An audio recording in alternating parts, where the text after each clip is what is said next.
40 CRPF ജവാന്മാർ വീരമൃത്യു വരിച്ച പുൽവാമ ഭീകരാക്രമണത്തിന്റെ നടുക്കുന്ന ഓർമ്മകൾക്ക് ശനിയാഴ്ച 7 ആണ്ട് തികയും. ജമ്മു-ശ്രീനഗർ ദേശീയപാതയിലെ പുൽവാമയിൽ CRPF കോൺവോയ് വാഹനത്തിന് നേരെ 2019 ഫെബ്രുവരി 14-നാണ് ചാവേർ സ്ഫോടനം നടന്നത്. സ്ഫോടക വസ്തുക്കൾ നിറച്ച വാഹനം CRPF വാഹനവ്യൂഹത്തിന് നേരെ ഇടിച്ചു കയറുകയായിരുന്നു. സ്ഫോടനത്തിൽ 40 ജവാന്മാർക്ക് ജീവൻ നഷ്ടമായി.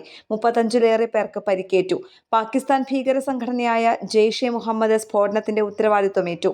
ചാവേറായി വന്ന ആദിർ അഹമ്മദ് ദറിന് ജെയ്ഷെ മുഹമ്മദുമായി ബന്ധമുണ്ടെന്ന് പിന്നീട് തെളിഞ്ഞു. പുൽവാമ ഭീകരാക്രമണത്തിന് ശേഷം ഉണ്ടായ സംഭവങ്ങൾ രാജ്യത്തിന്റെ സൈനിക നയതന്ത്ര രൂപവത്കരണത്തെ സ്വാധീനിച്ചു. ഇന്ത്യ-പാക് ബന്ധം കൂടുതൽ വഷളായി. പുൽവാമ ഭീകരാക്രമണത്തിന് കൃത്യം 12 ദിവസത്തിനകം ഇന്ത്യ തിരിച്ചടി നൽകി. 2019 ഫെബ്രുവരി 26-ന് ഇന്ത്യൻ വ്യോമസേന ബാലാകോട്ടിലെ ഭീകരവാദ പരിശീലന കേന്ദ്രങ്ങളിലേക്ക് കയറിച്ചെന്ന് ആക്രമണം അഴിച്ചുവിട്ടു. പുൽവാമ സംഭവത്തിന്റെ ഓർമ്മയിൽ ഫെബ്രുവരി 14 ഇന്ത്യ കറുത്ത ദിനമായി ആചരിക്കുന്നു. ഭീകരാക്രമണത്തിൽ രക്തസാക്ഷികളായവരെ എല്ലാ വർഷവും രാജ്യം ആദരിക്കുന്നു. 7-ാം വാർഷികത്തിന് മുന്നോടിയായി സുരക്ഷാ നടപടികൾ ശക്തമാക്കി. ശ്രീനഗറിലും മറ്റ് തിരക്കേറിയ പ്രദേശങ്ങളിലും പോലീസ് മിന്നൽ പരിശോധന നടത്തി. നാഷണൽ ഡെസ്ക്, കേരള പ്രണാമം.